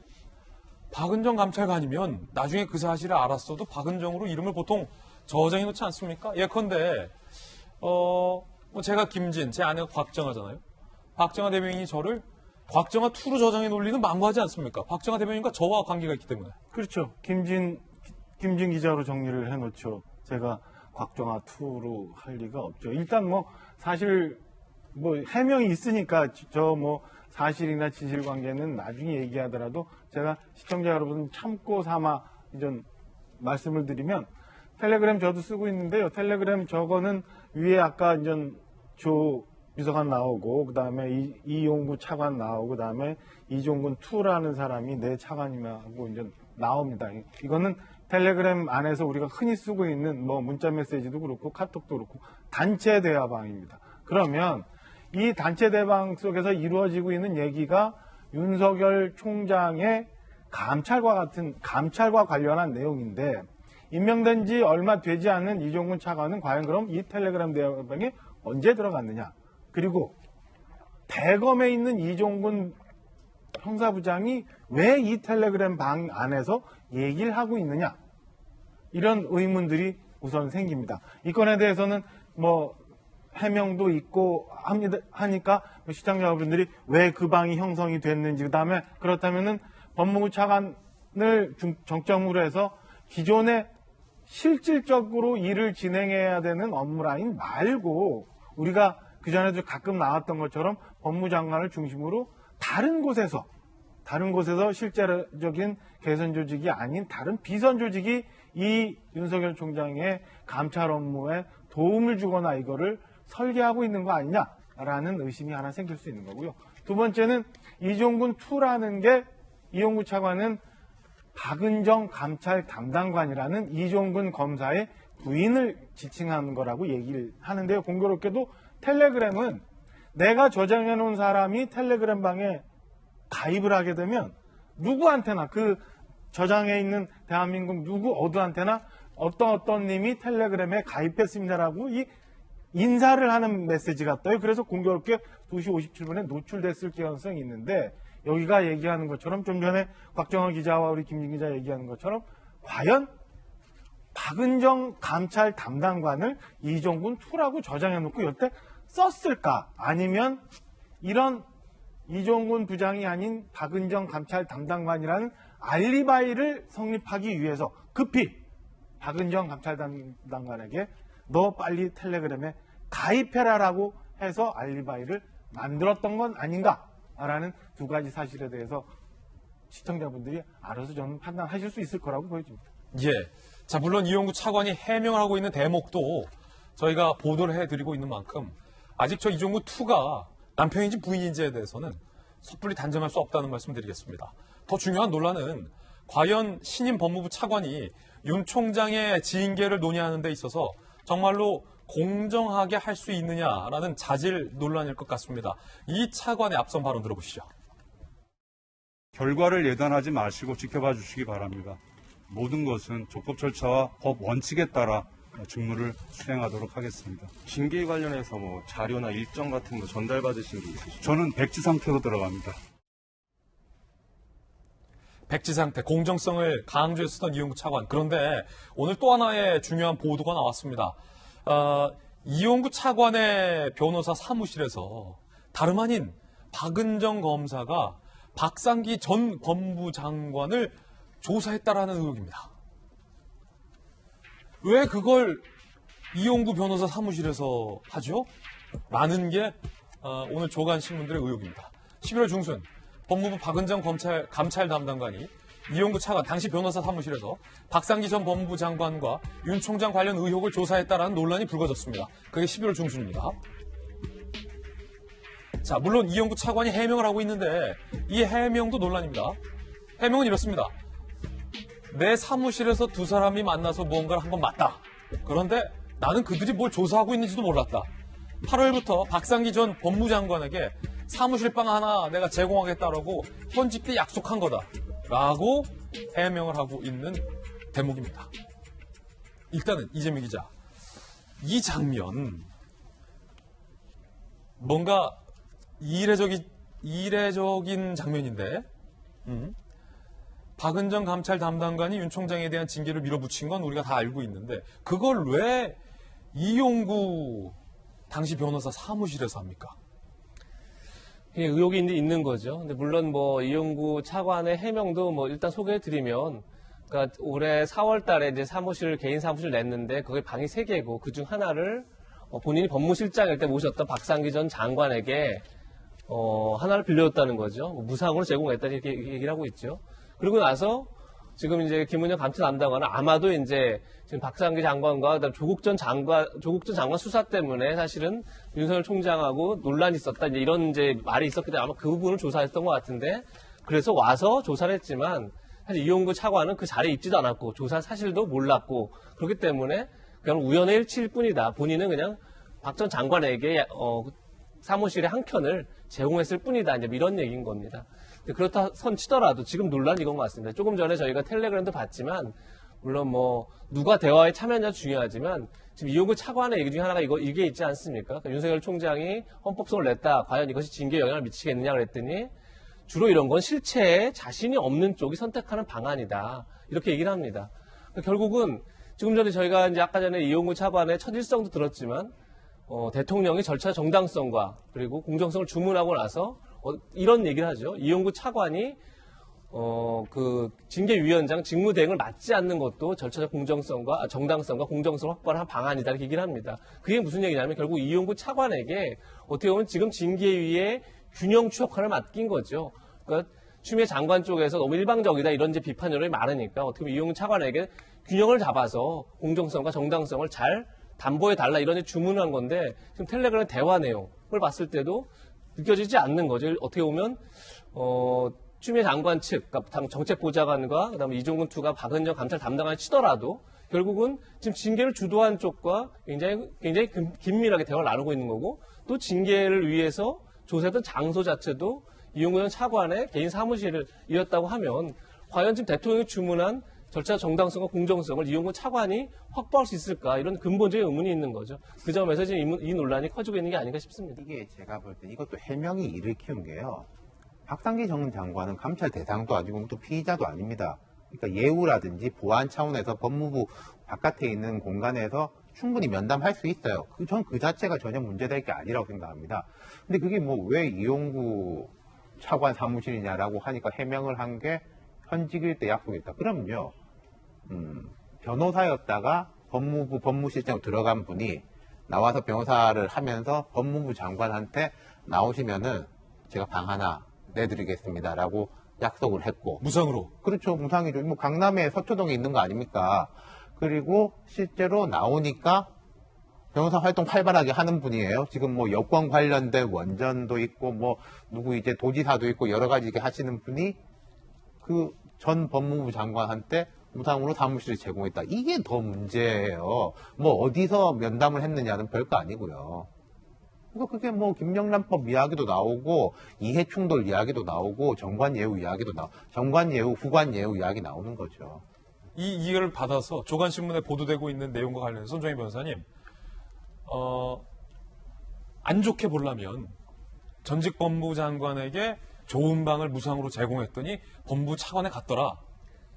안 좋게 보려면 그렇게도 볼 수 있다라고 몇몇 조간신문들이 보도하고 있습니다. 꼭 그렇다는 게 아니라 문제가 있는 건 아니냐라는 질문인데요. 어떻게 보십니까? 김영란법이 공무원한테 어떤 금품수수라든가 자리 약속을 하면 위반이다 이렇게 이제 규정을 한 측면은 사후 그 부정 그 문제가 있는 것입니다. 공무원 재직 때 어떤 업무상 이해관계가 있는 사람이 지금은 돈을 못 주지만 지금은 어떤 자리 제공을 못 하지만 끝나고 나서는 이걸 하겠다라는 것도 공정성을 해칠 수 있기 때문에 금지를 한 것인데 근데 이 사건은 조금 애매한 지점이 있는 것이 둘 다 현직 공무원인 신분이었고 법무부 장관과 법무실장의 관계가 인사권에 있어서 뭐 승진과 연관이 되어 있거나 사실 법무실장과 법무부 장관의 인사권자는 대통령의 고유 권한이라고 봤을 경우에는 인사권의 어떤 청탁이 벌어질 상황이 아니지 않을까라는 생각도 해볼 여지가 있고요. 오히려 그 법무부 장관 정도 되시면 과거에 이제 정관 예우를 생각하시는 분들은 서로 모셔오려고 하죠. 방이 문제가 아니라요. 고문료를 거액을 주면서 대형 로펌들이 모셔가거든요. 그런 측면에서는 변호사 방이 3개인데 하나가 남아서 여기 와서 편하게 그냥 업무 보시라 한 것이 뭐 거대 악이거나 거대한 어떤 불법 어떤 이익이 주고받았다라고 할 여지는 없는데 공정성을 좀 해칠 염려가 있다. 그러니까 이 차관이 선임 때부터 논란이 됐지만 지금 과정 중에 백지 상태라고 하는데 감찰 담당관도 감찰위원회에서 절차적으로 문제가 있다라고 지적이 됐잖아요. 예. 그럼 선입견과 예단을 갖고 있다라고 볼 여지가 충분히 있는 상황에서 왜 텔레그램을 노출시켰을까? 또는 실수로 공개가 됐을 여지도 있으나 공정성 문제가 이렇게 계속적으로 제기된다면 기피 신청 단계에 이르지 않고 스스로 회피해야 되지 않을까? 그래야 어떤 대통령이라든가 이 징계위원회 절차적 부담을 줄어들게 하지 않을까라는 생각을 해봅니다. 손정희 변호사님이 말씀하신 바로 그 부분이 세 번째 이슈입니다. 이용구 차관이라는 변수, 논란은 과연 차관이 공정하느냐? 윤 총장은 이에 대해서 어떤 입장을 보였을까요? 함께 보시죠. 윤 총장 측, 이용구 차관, 조국 일가 수사에 반대하고 최근 텔레그램 논란 등을 봤을 때 정치적 색채가 너무 짙어 조만간 기피 신청할 것이다. 징계위가 이번 주에 예정돼 있는데 윤 총장 측에서 이용구 차관이 징계위에 참석하는 것에 대해서 기피 신청할 거다. 윤 총장이 출석할지 여부는 모레에 공개할 예정이라고 합니다. 자, 이재명 기자. 윤 총장 측에서는 어찌 보면 당연한 수순, 이용구 차관의 공정성을 문제 삼으며 기피 신청하겠다. 하나의 변수가 됩니까? 징계에 앞두고? 조금 전에 손정희 변호사 말씀하셨지만 굉장히 그러니까 윤석열 총장 측 입장에서는 기피 신청을 할 수 있는 충분한 여러 가지 요건들을 오히려 이용구 차관이 제공한 측면이 있는 거죠. 조금 전에 얘기한 텔레그램 메시지를 통해서 결국 지금 징계위에 오르는 과정, 그러니까 법무부 감찰위에서는 감찰의 내용들, 그리고 감찰의 과정들, 그리고 징계에 청구하는 과정들이 다 문제가 있다, 절차적 흠결이 있다, 이렇게 제기를 했고, 그런 점에서 어떻게 보면 징계위 자체를 여는 거가 굉장히 지금 큰 무리수다, 이런 지적이 나오고 있는 건데, 그런 상황에서 어쨌든 징계를 10일날 예정해놨고, 그리고 그 자체를 물러설 수 없다, 이렇게 여권은 판단하고 있는 거고, 얘기한 것처럼 그런 절차 정당성과 공정성을 담보하라고 지금 이용구 차관을 임명해서 그 미션을 맡긴 건데, 지금 어떻게든 텔레그램에서 실제 자신이 없는 쪽이다라고 이제 윤석열 총장을 규정하고, 그렇다 그러면 지금 징계에 올라와 있는 내용들이 충분히 징계가 가능하다 이렇게 보고 있다는 방증이 될 수 있는 거죠. 그런 게 있는 거고, 또 하나가 지금 뭐 사무실 제공도 아까 얘기했지만 논란이 될 수 있고, 거기다가 또 중요했던 게 처음 이제 임명할 때부터 논란이 됐지만, 지금 물론 이제 이용구 차관 얘기한 것처럼 원전 1호기 월성 1호기 수사 자체가 징계 청구권에 들어가 있지는 않으나, 지금 검찰 안팎에서는 결국 이 수사 자체를 막기 위해서 지금 윤석열 총장을 징계에 청구하고 그다음에 직무 배제하는 게 아니냐, 이런 의혹을 받고 있는 거죠. 왜냐하면 대전지검에서 산업부 공무원들을 구속하겠다는 보고서를 올린 그날 바로 윤 총장이 징계 청구되고 직무 배제되기 때문에 그런 의혹을 받고 있는 상황에서 당시 배공규 산업부 장관의 변호인이었던 이용구 차관을 임명한 자체가 이게 충돌이다, 이런 지적이 나오는데, 지금 텔레그램 메시지라든지 이런 논란이 같이 가중되면 결국 윤석열 총장 측의 기피 신청 주장이 더 힘을 얻을 수 있는 그런 개연성은 충분히 있어 보인다, 이렇게 말할 수 있을 것 같습니다. 이번 주에 예정돼 있는 징계위에 또 다른 변수들이 있습니다. 하나씩 살펴보시죠. 자, 크게 세 가지 수두룩. 징계위가 부당하다, 헌재에 가처분 신청한 거. 윤 총장이 지난번 법원에 효력정지 신청한 것은 윤 총장이 이겼죠. 그래서 총장직에 복귀를 했는데 징계위도 열려서는 안 된다라는 게 윤 총장 입장. 인용된다면 징계위 무산, 기각된다면 징계위는 진행. 자, 법무부가 추미애 장관이 이에 맞서는 카드를 하나 꺼내들었습니다. 추 장관이 지난 법원에서 윤 총장을 복귀시킨 것과 관련해서 그거에 승복할 수 없다라며 불복, 항고를 했습니다. 만약에 추 장관의 항고가 인용된다면 윤 총장은 또다시 직무에서 배제된다. 자, 그 가능성도 한번 여쭤보겠고요. 검사 징계위가 이용구 차관 기피 신청 수용을 할 것인가 말 것인가. 이용구 차관 기피 신청을 총장이 하고 수용하면 징계위는 또 연기. 기각되면 그냥 이용구 차관 참석하고 징계위 강행. 변수가 많네요. 저게 참 근데 법원 즉시 항고가 재밌는 게요. 가운데 거.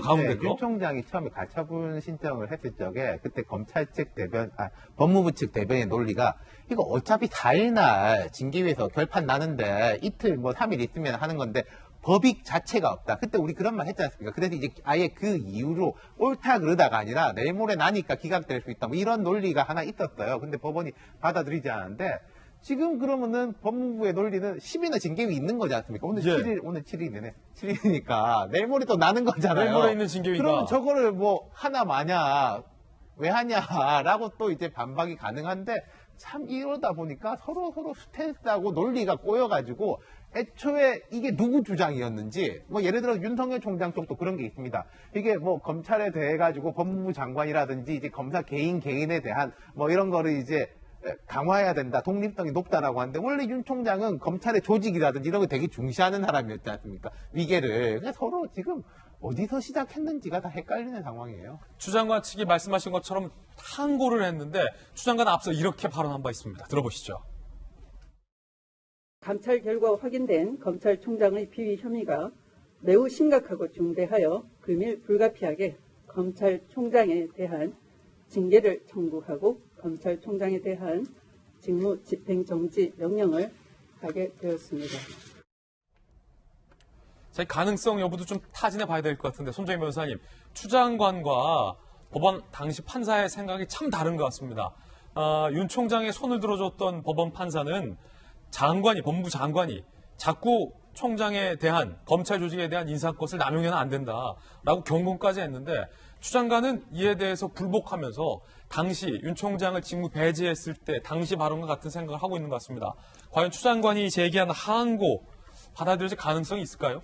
법무부 입장에서는 그 가처분 결정문을 그대로 수긍하기 어렵기 때문에 불복할 수밖에 없죠. 확정시키기가 어려운 취지이기 때문에 항고장을 제출했다라고 보는데 상급심이잖아요. 어찌됐든. 그러면 새로운 어떤 사정 변경이나 새로운 증거가 제출됐는지도 굉장히 중요한데 원심 결정에서 가장 문제가 되는 것은 절차적 하자거든요. 절차적 하자는 본안으로 가더라도 취소 사유가 명백하기 때문에 이 하자가 치유됐다라는 새로운 어떤 사정 변경이 없는 한 받아들이기는 굉장히 어려운 측면이 있고 이 즉시항고는 오히려 징계위 결정 날보다 뒤로 밀릴 가능성도 배제하기는 어렵습니다. 하지만 그럼에도 불구하고 항고를 했다라는 것은 이 결정 납득하기 어렵다라는 상징적 조치라고 해석이 됩니다. 그렇군요. 박정환 대변인 청와대 계셨잖아요. 지난번에 사실은 며칠 전에 장관 개각이 있었습니다. 그 개각에서 김현미 장관 등등은 교체가 됐는데 추 장관은 살아남았습니다. 대통령이 추 장관은 교체하지 않겠다라는 분명한 뜻을 밝힌 건데 징계위에 논란이 되고 있는 이용구 차관도 이틀 만에 임명한 것도 대통령의 이른바 작품인데 그렇다면 논란이 되는 법무부 장관을 유임시킨 것, 논란이 되는 인물을 법무부 차관에 초고속으로 임명해서 징계를 강행한 것, 이 모두가 다 대통령의 뜻이라는 얘기입니까?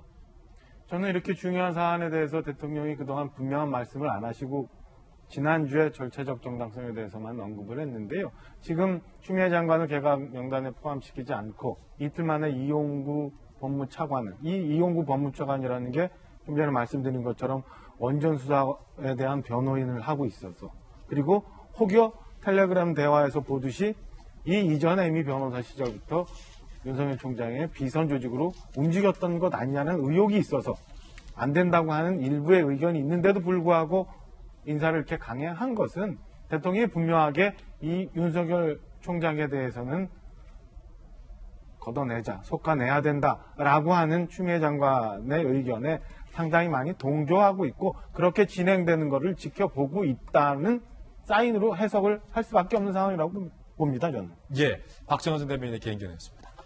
자, 이번엔 저희가 준비한 다음 이슈를 소개하겠습니다. 함께 보시죠. 또 한 발 드는 대책이라는 논란인데 코로나19 신규 확진자 수가 조금 전 속보로 발표됐는데요. 오늘도 600명대를 유지했습니다. 615명이 오늘 새로운 코로나 1일 신규 확진자 수로 발표가 됐습니다. 연일 600명대 코로나 확진자 수가 나오고 있는 겁니다. 발표되고 있는 겁니다. 특히 서울과 수도권이 상당한 비상 상황입니다. 서울의 누적 코로나19 확진자 수가 10,000명을 넘어섰습니다. 오늘 0시 기준 국내 신규 확진자 615, 어제 기준 서울 누적 확진자가 1만 명을 돌파했습니다. 75일 만에 2배 급증을 한 거고요. 이 말은 서울 시민 1,000명 중 1명이 코로나19에 감염돼 있다라는 얘기로 받아들여질 수 있습니다.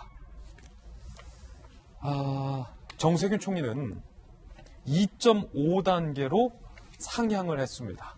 들어보시죠. 상황이 심각한 수도권은 거리 두기를 2.5단계로 격상하겠습니다. 연말까지 3주간 시행하고자 합니다. 상점, 마트, 백화점, 영화관, PC방 등 생활과 밀접한 시설도 밤 9시 이후 문을 닫아야 합니다. 이 3주간 비상한 각오로 거리두기를 실천하여 수도권의 일일 환자 수를 150명에서 200명 수준으로 감소시키는 것이 목표입니다. 필수적인 외출을 제외하고는 반드시 집에 머물러 주십시오. 모든 모임과 약속은 취소하셔야 합니다. 김수겸 박사님 나오셨습니다. 정부가 이제서야 2.5단계로 격상을 했는데 사실 지난번 저희 돌직구쇼에 나오셔서 정부가 2단계 플러스 알파를 했던 것에 대해서 김수겸 박사님이 2.5단계로 격상하면 격상하지 2.25단계는 뭐냐라고 말씀 주셨는데 2.5단계 전문가들은 너무 뒤늦은 것 아니냐라는 얘기도 나오고 있는데 어떠십니까? 2.5단계가 됐다는 것은 이제 지역적인 유행이 아니라 전국적으로 유행이 확산된다는 의미입니다. 매우 위중한 상황이고 이제 그렇다 보니까 2.5단계로 격상해서 사람들의 이제 움직임을 많이 제한하려고 하는 조치는 매우 좋은 건데요. 이제 일주일 전에 2단계 플러스 알파가 있었죠. 그리고 이제 일주일 만에 2.5단계를 격상을 했는데 이런 단계를 격상한다는 거는 지금 상황이 매우 위중하다는 어떤 경고성 메시지인 셈인 건데 일주일 만에 이렇게 또 단계가 올라가니까 그 위중성에 대한 경각심이 좀 줄어드는 것 같아요. 예. 그리고 2단계 플러스 알파랑 2.5단계랑 뭐가 다른 거지? 이런 혼란도 좀 있는 것 같고요. 또 그 문제가 되는 게 뭐냐면 지금 기준이 과연 무엇인가에 대해서도 사람들이 좀 혼돈스러워하는 것 같습니다. 예를 들어서 지금 학원 같은 경우에 전면적으로 좀 운영이 이제 중단이 되고 원격으로만 수업을 하게 했는데 이건 사실 3단계에서 보통 시행하는 거거든요. 굉장히 강화된 조치를 내놓은 건데 한편으로는 목욕탕 같은 경우에 또 제한적으로 영업을 허용하고 있습니다. 근데 이 목욕탕 같은 경우에 얼마 전에 좀 그 집단 감염의 이제 그 원인이 된 경우도 있었거든요. 그래서 사람들이 도대체 이 기준이 무엇인가? 이런 거에 대한 좀 혼란이 있고 또 9시 이전까지는 어쨌든 밤 9시 이전까지는 식당에서 이제 음식을 먹거나 술을 마시는 것이 이제 가능한데 물론 이제 시간을 제한한다는 것은 그만큼 사람들이 식당을 이용하는 그 빈도를 줄이기 때문에 아무튼 감염을 좀 줄일 수 있다는 뭐 확률이 있지만 그럼에도 불구하고 9시 뭐 이전에는 코로나가 뭐 있었다가 없었다가 하는 게 아닌데 과연 이런 9시라는 기준이 도대체 무슨 의미냐. 왜냐하면 이게 잘 설득이 되지 않으면 문제가 되는 게 뭐냐면 사람들이 잘 따르지 않아요. 사람들이 설득이 돼야 충실히 따를 수 있는데 어떤 건 허용한다고 하고 어떤 건 허용 안 한다고 하는데 그 기준이 설득이 충분히 안 되면 사람들이 해이해질 수밖에 없거든요. 그래서 이 기준을 좀 분명하게 국민들한테 좀 설득할 필요가 있다는 생각이 들고 마지막으로 좀 말씀드리고 싶은 게 지금 정부의 정책에 가장 우려되는 부분들이 이제 경제 때문에 완전히 셧다운을 하고 싶지만 경제가 너무 침체되는 것 때문에 아무래도 이제 그렇게 하지는 못하는 것도 충분히 이해는 합니다. 그런데 전문가들은 지금 뭐라고 얘기를 하냐면 경제를 제일 우선 원칙으로 둘 게 아니라 지금 중환자 병상이 얼마나 남아있는지를 제일 우선 원칙으로 삼아야 된다는 거거든요. 이제 오늘 오전에 나온 그 동아일보 보도를 보면은 이제 수도권의 중환자 병상이 20개밖에 남지 않았다는 거예요. 그래서 이 속도로 확진자가 계속 증가하게 되면은 금방 병상이 다 차게 되고 중환 환자가 발생했을 때 사망 사고가 계속 일어날 수가 있거든요. 그래서 지금 좀 고통스럽더라도 짧고 굵게 선제적으로 방역을 하는 것이 좀 더 필요하다는 생각이 듭니다. 예. 전문가들 사이에서는 정부의 사회적 격상 움직임에 대해서 갑론을박이 벌어지고 있습니다. 일각에서는 정부가 뒤늦게 대처를 했기 때문에 경제적 이득도 별로 얻지 못했고 코로나19와 관련된 보건 상황만 악화졌다라고 비판하는 분들도 있습니다. 자, 물론 다른 의견을 내는 분들도 있습니다. 고려대가 약대 김정기 교수 저희가 인터뷰했는데 뭐라고 밝혔을까요? 들어보시죠.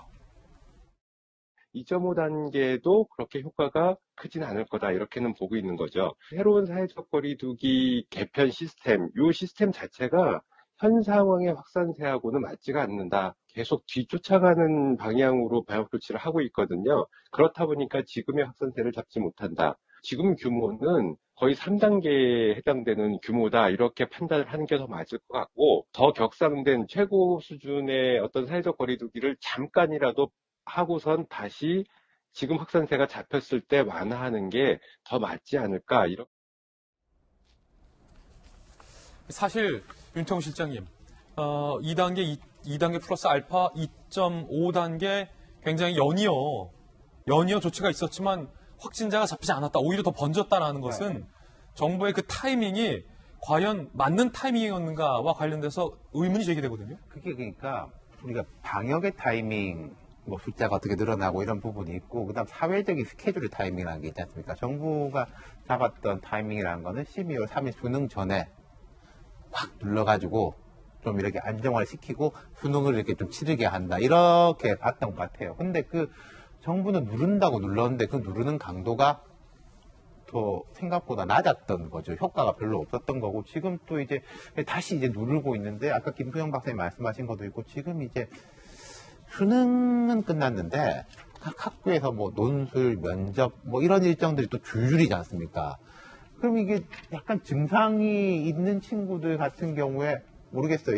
내가 유증상 신고하고 이렇게 하고 자가격리를 될 것이냐, 뭐 해열제를 먹고서라도 이게 좀 숨겨가지고 정상적으로 이제 응시를 할 것이냐. 참 그 젊은 학생들한테 그런 뭔가 시험대 들게 한다는 것 자체가 참 마음이 너무 아파요. 예. 그런 상황이. 정부가 밝혔던 2.5단계 뭐가 달라지는지도 준비했습니다. 함께 보시죠. 노래방, 헬스클럽 전면 영업 중단, 영화관, 마트 9시 이후 영업 중단, 학원 전면 원격 수업, 스포츠 경기 무관중, 그리고 마트에서는 뭐죠 그거? 시식 금지. 사실상 밤 9시 이후 통금에 가까운 강력한 조치들인데요. 2단계 플러스 알파와 크게 달라진 게 무엇이냐라고 혼돈이 일고 있기도 한 대목입니다. 67년 만에 재하의 종도 멈춘다고 합니다. 올해 종로 보신각 재하의 종 행사 취소. 매년 10만 명 안팎의 인파가 운집. 53년 첫 개최 이후 67년 만이다. 온라인으로 진행될 예정입니다. 5번째 이슈입니다. 함께 보시죠. 앞서서 추미애 장관과 관련된 개각 문제 말씀드렸는데 김은미 장관이 교체됐습니다. 변창흠 신임 국토부 장관 후보자로 발표가 됐는데요. 과연 청문회가 논란일 겁니다. 그는 누구일지부터 함께 보시죠. 변창흠 국토교통부 장관 후보자 김현미보다 더 세다. 전세 관련 임차인 보호하려면 최소 6년 살게 해줘야 된다. 세입자 권익 보호 강조. 그러니까 지금 4년보다 더 세다. 주택 공급 관련 부동산 시세 차익을 사회에서 환수해야 된다. 공공자가주택 도입 지금보다 더 세다. 과거 변창흠 후보자의 발언들도 들어보시죠. 문재인 정부의 그 주택 정책의 성적을 매긴다면 역대 정부 중 상중하로 따지면 어느 정도에 들어가실 것 같아요? 저는 이제 중상 이상은 된다 생각을 합니다. 중상 정도? 네. 예, 굉장히 높이 평가해 주시네요. 그러면 최근 박근혜 정부, 이명박 정부, 세 정부 비교할 때는 어느 정도 될 것 같아요? 몇 등 정도? 그 셋 비교하면 그래도 지금 정부가 제일 낫다고 제일 낫다. 생각합니다. 일단. 왜냐면 앞에 그 정부는 좀 힘치우시겠어요. 전월세 3폭 이거에 대해서는 어떻게 생각하는지 간단하게만 한번 말씀해 주세요. 네, 저 임대료 인상을 목적으로 2년 만에 사람을 나가게 한다는 것은 정당하지 않지 않습니까? 세계 어느 나라든지 주택을 시장에 완전히 맡기는 나라는 없습니다. 그렇죠. 시간이 없으니까. 하는 것은 예, 정부가 어쨌든 판단을 하는 거죠. 스스로 주택정책 집행기관으로서 평가한다면 상중하 어느 그룹에 놓고 싶으세요? 저희들로서는 최선을 다했다고 생각합니다. 저희들이 과거 정부나 역대 정부 어느 때보다도 많은 물량의 주택 공급을 하고 있고. 자, 야권의 서울시장 후보들은 모조리 모조리 아니고 상당수가 변창 후보자에 대해서 비판했습니다. 먼저 이해훈 의원, 변창흠 내정자는 김은미보다 더할 사람이다. 김수현 사단인 변창흠은 문정부 부동산 정책의 이론가요 뒷배였으니 김현미가 종범이라면 변창흠은 주변격이다라고 주장했고요. 오세훈 전 시장은요. 이번 국토부 개각을 보며 문재인 대통령의 판단력이 한숨이 나온다. 아직도 부동산 폭등의 근본적 원인에 대해 감조차 잡지 못하고 있는 문 대통령의 고장난 판단력이다라고 비판을 했는데 김수경 박사님, 세간에서 제기되고 있었던 부동산 시장의 문제점 등에 대해서 앞서 발언해서 문재인 정부가 중상이다 라고 굉장히 높은 점수를 줬던 신임 국토부 장관 후보자에 대한 논란 어떻게 보십니까? 그러니까 어쨌든 이 정부의 방향이 맞다는 믿음을 확고하게 가지고 있는 것 같아요. 그 결과가 무엇이었든 간에 그것으로 이제 뭐 고통받는 사람들이 있다면 그것은 어쩔 수 없는 이제 부작용일 수는 있지만 어쨌든 지금 정부가 맞는 방향으로 갖고 있다는 믿음이 확고한 분인 것 같고 이제 그래서 이제 김현미 전 장관보다 더 센 사람이 왔다 이런 평가가 있는 것 같고요. 이분이 이제 보면 여태까지 2006년도에 그런 서울시장 선거 때 강금실 열린우리당 후보를 지지한 그때부터 시작해서 그 뒤로 쭉 줄고 참여정부와 그 현 정부의 부동산 정책에 이런저런 역할들로 많이 참여를 했습니다. 그리고 이제 이분 이분의 아까도 설명하셨지만 기본적인 어떤 생각은 부동산으로 발생한 차익이나 어떤 그런 이익은 공공이 환수해야 된다는 입장을 아주 강하게 가지고 있어요.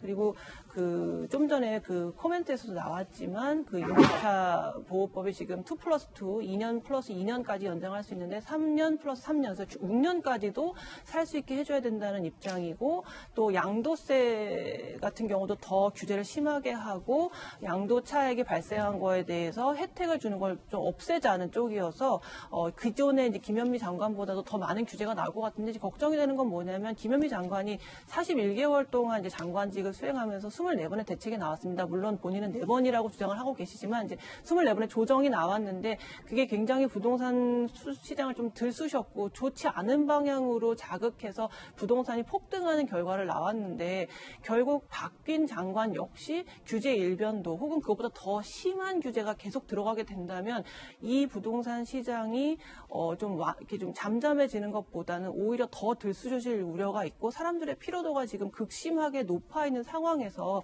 과연 이 새 장관이 이러한 좀 민심을 달래고 좀 부동산 정책을 좀 옳은 방향으로 가져가게 될지에 대해서는 매우 의문이 드는 상황입니다. 지금까지 정부와 국토부 장관과 또 언론, 또 시장의 평가가 엇갈린 대목이 있었는데, 대표적인 거 두 가지가 임대차 3법하고 얼마 전에 발표됐던 전세 대책. 많은 조간신문들에서는 그 두 정책이 효과를 발휘하지 못하고 있다, 오히려 더 부작용을 낳고 있다라는 보도들도 있었고, 이에 대해서 정부와 김현미 장관은 그렇지 않다라고 부인을 해왔던 입장인데, 앞서서 이용구 차관 때처럼 제가 이렇게 질문을 드릴게요. 청와대의 생각, 문재인 대통령의 판단이 세간의 정부 정책에 대한 방금 말씀드렸던 비판에 대해서 과연 대통령은 어떻게 생각하고 있는 것가 궁금한데, 변창흠 후보자를 임명했다는 것이 무언가의 지표가 될 수 있습니까?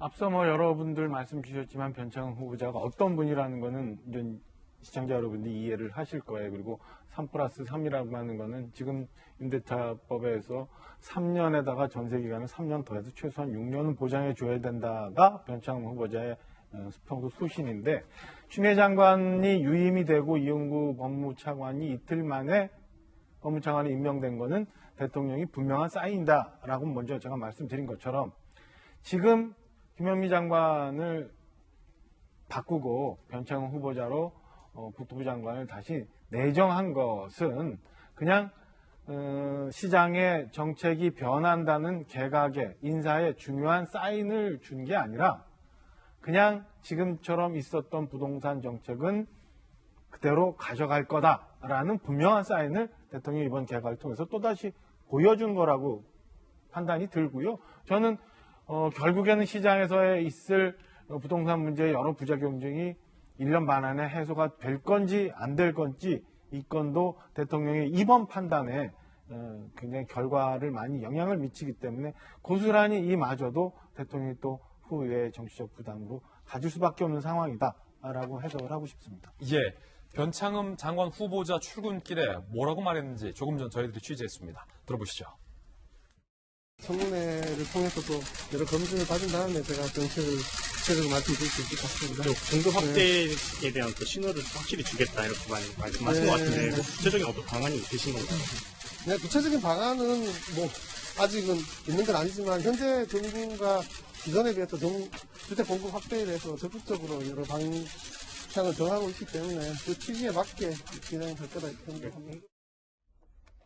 오늘 묘하게 앞서서 이용구 법무부 차관 출근길 때 했었던 발언 들었고, 오늘 또 논란이 되고 있는 변창흠 후보자의 출근길 오늘 발언 지금 들었는데, 사실 사람을 쓰는 것은 청와대와 대통령의 그 개각에 숨어있는 뜻과 연결되어 있기 때문에, 그렇기 때문에 그 개각 기사가 상당히 중요한데, 윤태호 실장님은 두 명의 이번 개각에 대해서 대통령이 어떤 뜻을 보셨습니까? 아니, 다 이야기한 대로 정책 방향의 전환은 없다라는 걸 분명히 한 거고, 그리고 김현미 장관에 대해서 여권 일각에서 이제 그런 게 있었어요. 관료들에 대해 가지고 속속들이 알아서 통제 못한 게 아니냐라는 이제 그런 쪽에 불만이 있는데, 변창흠 내정자 같은 지명자 같은 경우에는 관련 전공자인데다가 서울시에서 SH공사 사장, 그리고 이제 우리나라 전체를 총괄한 LH공사 사장을 했기 때문에 그런 부분에 대한 장악력이라는 전문성이 높을 거다. 이 방향으로 더 세게 가자라는 거는 분명히 한 거고요. 그거에 대해서는 현 정부 부동산 정책에 대해서 이제 방향은 맞다라고 생각하는 분들은 박수를 치는 것이고, 코드가 맞다. 틀렸다라고 생각하는 분은 이제 X인데, 제가 이제 뭐 약간 재밌는 이야기 하나 해드리자면은 여성부 장관하고 복지부 장관 후보자도 같이 지명됐지 않습니까? 두 분은 좀 편하게 갈 것 같아요. 그렇습니까? 자, 그런가 하면 변창흠 후보자가 보유하고 있는 강남의 아파트가 가격이 지금 기사가 되고 있습니다. 강남 중형 아파트가 6억이 안 된다이기 때문입니다. 변창흠 후보자 3월 공직자 재산 신고 당시 서울 서초구 방배동의 아파트 가액이 5억 9천만 원이다라고 작년에 신고를 했다는데 14가구밖에 없는 나홀로 아파트로 매물이 없어서 시세 가늠이 난항이다라는 뭐 참고 사항도 있습니다. 김수현 박사님, 서초구 방배동의 129제곱미터 아파트가 6억이 안 된다고요? 저게 지금 쉽게 얘기해서 43평인데요. 이제 좀 이해를 돕기 위해서 평을 사용하면 43평인데 방배동이 전형적인 부촌이죠. 이제 부촌에서 43평짜리 아파트가 어떻게 저렇게 공시지가가 낮게 산정되었는가. 물론 저분이 허위로 신고를 한 건 아니고 실제로 공시지가가 저렇게 낮게 나왔는데 그 이유가 뭐냐면 나홀로 아파트라서 14가구밖에 없고 이제 공시지가를 산정할 때는 기본적으로 그동안 얼마에 팔렸는지에 대한 기록이 있어야 되는데 저 43평에 팔린 기록은 2006년이 마지막입니다. 그래서 상당히 오래전에. 상당히 오래전에 있었고 그 뒤로 거래가 없었기 때문에 아마 저렇게 좀 터무니없이 낮은 가격에 책정된 것 같은데요. 그 주변에 바로 옆에 있는 비슷한 조건의 비슷한 평수의 아파트 같은 경우는 시가가 지금 한 14억 정도까지도 팔린다고 합니다. 그래서 사람들이 당장 이제 이 뉴스를 보고 방배동 한가운데에 6억짜리 공시지가 아파트가 있으면 나도 사고 싶다. 라는 얘기가 계속 나오고 있는 것이죠. 예, 저희들은 60초 광고 후에 돌아오겠습니다. 잠시 후에 뵙죠. 월요일 아침 저희가 준비한 소식 모두 다 보도해드렸습니다. 지금부터 시작되는 인터넷 라이브 방송 라방 23말로에서는요. 이종근 투는 누구라는 주제로 본방에서 못다한 이야기 나눠보겠습니다. 라방에도 많은 관심 부탁드립니다. 저희들은 내일 아침 9시 15분에 더욱더 풍성한 소식 들고 인사드리겠습니다. 오늘 하루는 분명 어제보다 나을 겁니다. 좋은 하루 되십시오. 고맙습니다.